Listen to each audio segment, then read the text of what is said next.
ఈ ప్రాంత రైతుల గోసను తలాపున పారుతుంది గోదారి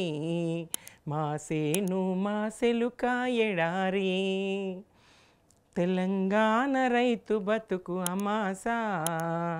ఈ ఆంధ్రబాబు చేస్తుండు తమాషా అని ఇంకా చాలామంది కవులు ఒక్కటి కాదు ప్రజాకవి గోరటెంకన్న కానీ ఎవరైనా ఈ ప్రాంతంలో జలవనరులకు సంబంధించి ఎంత దుఃఖం ఉన్నది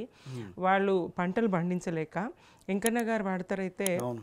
ఎంత కదిలిస్తుంది ప్రజల్ని అంటే మా వనరులు మీరు ఇది చేయరు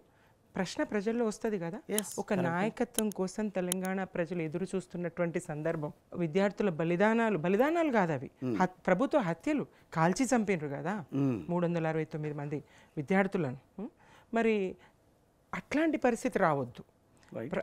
పరిస్థితి రావద్దు ఒక శాంతి ప్రజాస్వామ్యయుతంగా పోరాటాలు జరగాలి తెలంగాణ వస్తే నక్సలిజం పెరుగుతుంది అంటారు తెలంగాణ వస్తే తురకల రాజ్యం వస్తుంది అంటారు ఎన్ని దుష్ప్రచారాలు చేసిండ్రు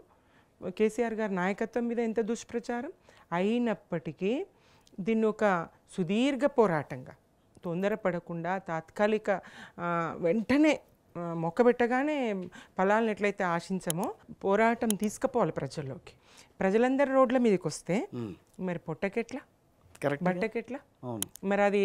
హింస వైపు దారితీస్తే అణిచివేతలు ఉంటాయి మొదటికే మోసం